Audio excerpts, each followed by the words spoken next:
The sound of shattering glass pierced the quiet suburban street. Karen Wilkins stared in horror as her living room window exploded inward, raining shards across the hardwood floor. She froze, heart pounding, as a rock, painted a garish shade of pink, came to rest at her feet.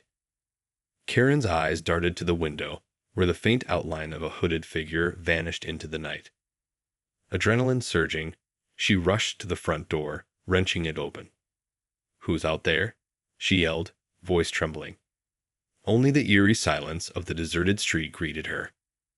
Shaking, Karen stepped back inside and surveyed the damage.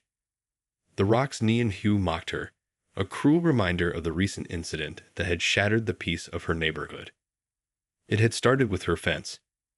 2 weeks earlier, Karen had spent an entire weekend painting her backyard fence a bold shade of hot pink. The gaudy color choice had been a point of contention with her neighbors, who protested the eyesore that now blighted their perfectly manicured block. It clashes horribly with everything. Her next-door neighbor, Susan, had complained during their last HOA meeting. "You're bringing down property values for the whole street." But Karen had dismissed their concerns, insisting that the fence was her property and she could do as she pleased. "It's my home, and I'll paint it any color I want," she had snapped, drawing exasperated sighs from the other homeowners. The conflict had escalated from there, with angry letters and heated debates at subsequent HOA gatherings. Karen refused to back down, stubbornly defending her right to express herself through her home's appearance. Now, as she stared at the shattered window, Karen felt a sinking sense of dread. This was no longer just about a silly fence. Someone had just viciously attacked her house. Fighting back tears of both anger and fear, she grabbed her phone and quickly dialed 911. "Please, you have to send the police," she pleaded to the operator. "My house has been vandalized. I don't know who did this, but I'm scared they might come back." As she waited for the authorities to arrive, Karen's mind raced. Who could have done this, and why? Was it retaliation for the fence debacle? Or was it just some random act of senseless destruction? Her stomach twisted with the realization that her stubborn stand over the fence may have led to this terrifying outcome. The sound of sirens in the distance offered little comfort. Karen hugged herself, watching anxiously as the flashing lights grew closer. Whatever happened next, she knew her life had just been turned upside down, all because of a coat of pink paint. The police arrived within minutes, their squad cars lining the quiet street as officers swarmed Karen's property. She watched nervously from the front porch as they dusted for fingerprints and interviewed the few neighbors who had dared to venture outside. Detective Thomas Granger, a seasoned veteran with a no-nonsense demeanor, approached Karen, notepad in hand. "Ma'am, can you tell me exactly what happened here?" he asked, his tone brusque but not unkind. Karen recounted the incident in a shaky voice, describing the shattering glass and the ominous pink rock that had been hurled through her window. I think it might be related to a dispute I've been having with my neighbors over my fence," she explained, wringing her hands. Detective Granger's brow furrowed. "Your fence? What's the story there?" Karen proceeded to detail the ongoing feud with her HOA over the paint color she had chosen for her backyard fence. "They all think it's an eyesore, and that it's lowering property values," she said, frustration seeping into her tone. "But it's my fence, on my property, and I have the right to paint it whatever color I want." The detective jotted down notes, his expression thoughtful. "I see. And you believe this vandalism is in retaliation for the fence dispute?" Karen nodded emphatically. "Yes, absolutely. Who else would do something like this? I've been fighting with the neighbors for weeks, and now this happens. It has to be connected." Detective Granger considered her words for a moment. "All right, ma'am. We'll need to investigate further, but I can assure you we'll get to the bottom of this. In the meantime, I'd suggest you take some extra security precautions, just to be safe." Karen's shoulders sagged with relief. "Thank you, detective. I'm just so shaken up by all of this." I never thought something like this would happen over a silly fence. As the police continued to comb the area for evidence, Karen retreated back into her home, her heart still racing. The once vibrant pink fence now seemed like a cruel provocation, a taunt that had invited this terrifying act of retaliation. She couldn't help but wonder if she had pushed her neighbors too far. The morning after the vandalism, Karen's phone rang incessantly. News of the shattered window had spread like wildfire through the neighborhood, and her fellow HOA members were desperate for updates. "Karen, this is absolutely unacceptable." Susan's shrill voice rang out. "We warned you about that ridiculous fence, and now look what's happened. You've put the whole community at risk." Gritting her teeth, Karen tried to keep her tone even. "Susan, the police are investigating. They think it might be related to the fence dispute, but they don't have any leads yet." "Well, of course it's related to the fence." Susan scoffed. "This is exactly what we were afraid of. Your stubbornness has caused nothing but trouble for all of us." Karen felt her temper flare. "Look, I'm the one who had my home attacked, not you. I'm the victim here, Susan. The police are handling it, and I'd appreciate it if you'd let them do their job." "Victim? Ha!" Susan spat. "You brought this on yourself, Karen. If you had just listened to the rest of us and painted that fence a normal color, none of this would have happened."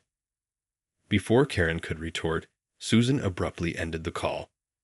Seething, Karen tossed her phone onto the kitchen counter, her hands shaking. The nerve of Susan to try and shift the blame onto her. Karen was the one who had been violated, not the rest of the neighborhood. As the day wore on, Karen received similar calls from other HOA members, all of them voicing their disapproval and suggesting that she was somehow responsible for the vandalism.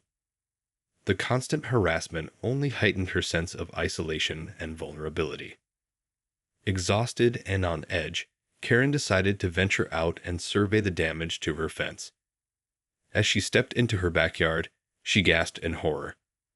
Overnight, the vibrant pink paint had been completely covered over by a thick coat of stark white.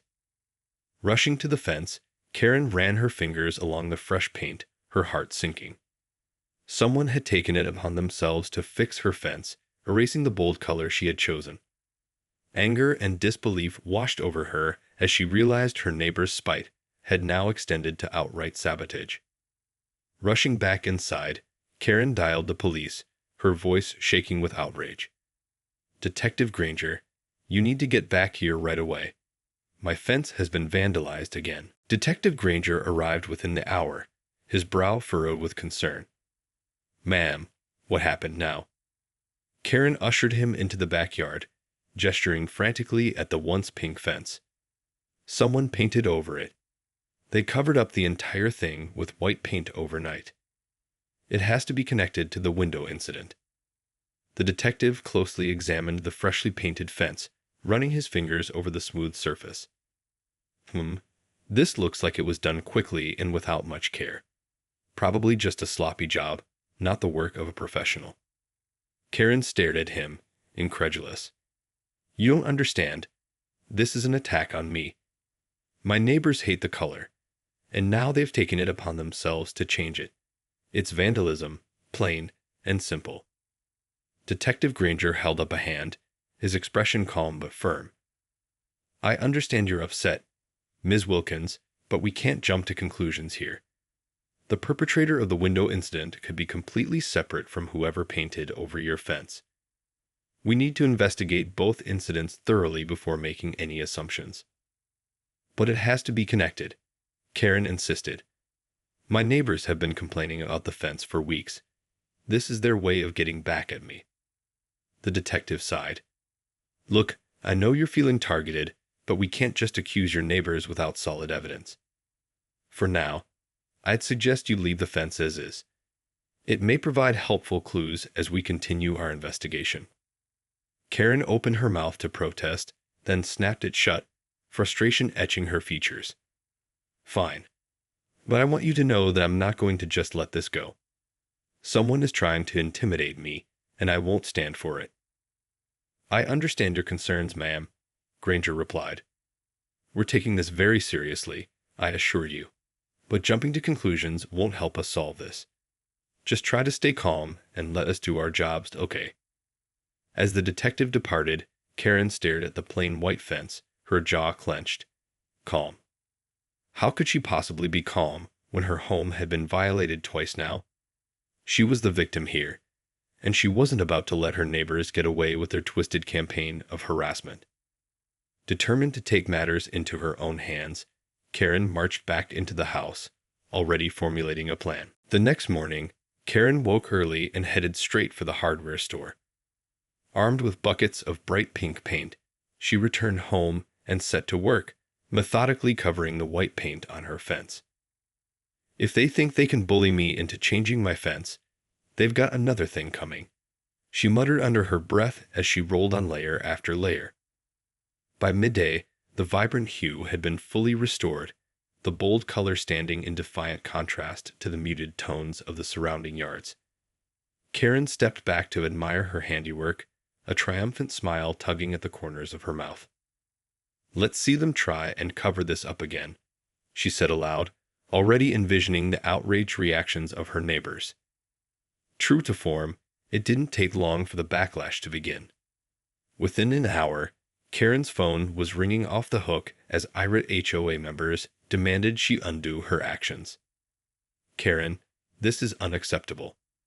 Susan's shrill voice resonated through the receiver. How dare you defy the board's wishes and repaint that eyesore? You're making a mockery of our entire neighborhood. Karen rolled her eyes. Susan, I'm not going to let you and the others bully me into changing my fence. This is my property, and I have every right to paint it however I please. But you're disrupting the entire aesthetic of the community, Susan wailed. Do you have any idea how much damage you're doing to our home values? That's not my problem, Karen retorted flatly. If you all have such a problem with it, take it up with the HOA. But I'm not backing down this time. As the heated phone calls continued, Karen couldn't help but feel a sense of vindication. For once, she was the one wielding the power, and her neighbors were the ones forced to play by her rules. The thought of them seething with impotent rage at her defiance only fueled her determination. Yet, beneath the surface, a kernel of unease began to take root. While she relished the opportunity to stand up to the HOA's demands, a nagging voice in the back of her mind wondered if she had gone too far. After all, the vandalism incidents had already proven that this dispute was escalating into dangerous territory. Still, Karen pushed those doubts aside. She was in the right, and she refused to back down. Come what may, she would defend her right to paint her fence however she pleased, even if it meant an all-out war with her neighbors. The following day, Karen awoke to the sound of pounding on her front door. Hastily throwing on a robe, she peered out the window to find a small crowd of angry neighbors gathered on her doorstep. Karen Wilkins, open up. Susan's shrill voice carried through the door. We know you're in there, and we're not leaving until you fix that monstrosity you call a fence. Taking a deep breath, Karen steeled herself and opened the door, meeting the furious glares of her neighbors head-on. What do you all want? She asked, trying to maintain an air of calm. What we want is for you to repaint that hideous fence back to a reasonable color. Susan spat. You're ruining the entire neighborhood with your selfish antics. Karen folded her arms across her chest. I'm not going to do that. This is my property, and I have every right to paint it however I choose. The crowd erupted in a chorus of outraged shouts, their faces flushed with anger. You're going to ruin our home values. One man yelled. Why do you insist on being so difficult? A woman in the back cried. This is unacceptable. Susan bellowed. We're going to the HOA board about this. You'll be fined, Karen, and we'll make sure you conform to the community standards, whether you like it or not. Karen felt her heart racing, but she refused to back down. I'm not afraid of your empty threats, Susan. I know my rights, and I'm not going to let you bully me into changing my fence. The crowd surged forward, their expressions livid. Karen instinctively stepped back, slamming the door in their faces. She could hear them pounding and shouting outside, their voices carrying across the street. Trembling, Karen hurried to lock the door, her mind racing. What had she done? By defiantly repainting the fence, she had provoked an outright confrontation with her neighbors. And now, it seemed, they were prepared to take drastic measures to force her into submission. As the shouts outside gradually subsided, Karen sank onto the couch, her head in her hands. She had always known her neighbors were unhappy with the fence, but she had never anticipated it would escalate to this level of hostility. Suddenly, the vibrant pink seemed less like a bold statement and more like a dangerous provocation. Had she gone too far? And what would her neighbors do next in their quest to regain control of the neighborhood's aesthetic? In the aftermath of the confrontation, Karen found herself on edge, constantly scanning the neighborhood for any signs of further retaliation. The bold pink fence, once a source of pride, now felt like a target on her back. True to their word, the irate neighbors had wasted no time in escalating the situation. Within days, Karen received a formal letter from the HOA, informing her that she would be fined for her unauthorized fence modification and ordered to repaint it to a more suitable color. Fuming, Karen immediately contacted a local attorney, determined to fight the HOA's demands. This is blatant overreach, she argued. I have every right to paint my fence however I want on my own property. The lawyer, a savvy woman named Samantha, listened intently to Karen's case. I understand your position, but the HOA does have certain authority when it comes to maintaining community standards. Ignoring their directives could put you in serious legal jeopardy. Karen's brow furrowed. So you're saying I have to give in to their demands? After what they've done to me? Samantha held up a hand. Not necessarily. There may be a way to negotiate a compromise if you're willing to be reasonable. But you'll need to tread carefully. These types of disputes can quickly spiral out of control. Grudgingly, Karen agreed to consider Samantha's advice. The last thing she wanted was to end up in an expensive legal battle, but she refused to back down entirely. Her neighbors had pushed her too far, and she was determined to stand her ground. As the days passed, the tension in the neighborhood only intensified. Karen noticed hushed conversations and suspicious glances whenever she ventured outside, and she couldn't shake the feeling that her neighbors were plotting something. Then, one morning, she awoke to a horrifying discovery. Rushing to her backyard, she found that the vibrant pink fence had been completely defaced, spray-painted with crude slogans and crude images. Sinking to her knees, Karen stared in disbelief at the vandalized structure, her heart pounding. This was no longer just an aesthetic dispute. Someone had deliberately and maliciously targeted her property. Tears of anger and frustration spilled down her cheeks as she realized the situation had spiraled completely out of control. Shakily, she placed a call to the police, her voice trembling. Detective Granger, you need to get back here right away. My fence has been vandalized again, and this time, it's so much worse. Within an hour, Detective Granger and his team arrived at Karen's home, examining the extensively vandalized fence with furrowed brows. This is a serious escalation, Granger remarked, running his fingers over the crude graffiti. Whoever did this was trying to send a very clear message. Karen's hands shook as she recounted the latest attack on her property. I just don't understand why they're doing this to me. I'm the victim here, but now it feels like I'm the one being punished. The detective's expression darkened. Ma'am, I think it's time we have a frank discussion of the implications of all this. From what I can see, this feud has spiraled dangerously out of control. Karen stared at him, a sinking feeling in the pit of her stomach. What are you saying? Granger sighed. Look, I get that you're trying to stand up for your rights, but these neighbors of yours are clearly willing to go to extreme lengths to intimidate you. Continued retaliation could lead to even more serious consequences. Karen felt a lump forming in her throat. Are you suggesting I should just give in to their demands? Not necessarily, Granger replied, but you need to seriously consider de-escalating the situation. This level of hostility is only going to breed more violence, and I'm concerned for your safety at this point. Tears welled in Karen's eyes as she surveyed the ruined fence, her hard-fought defiance crumbling. So what am I supposed to do? Just let them win. The detective placed a hand on her shoulder, his expression sympathetic. I know this isn't easy, but sometimes the wisest choice is to take the high road, even if it means compromising. Your well-being has to be the priority here. Karen let out a shaky sigh, realizing the truth in Granger's words. As much as she hated to admit it, her neighbors had succeeded in breaking her resolve. The once vibrant pink fence now felt like a hollow symbol, a provocation that had only served to invite further harm. All right, she conceded, resigned. I'll talk to my lawyer about repainting the fence. I just hope this will finally put an end to all this madness. As the police continued their investigation, Karen steeled herself for the difficult road ahead. She had learned a painful lesson of the dangers of stubbornness and the power of a determined community to enforce its will.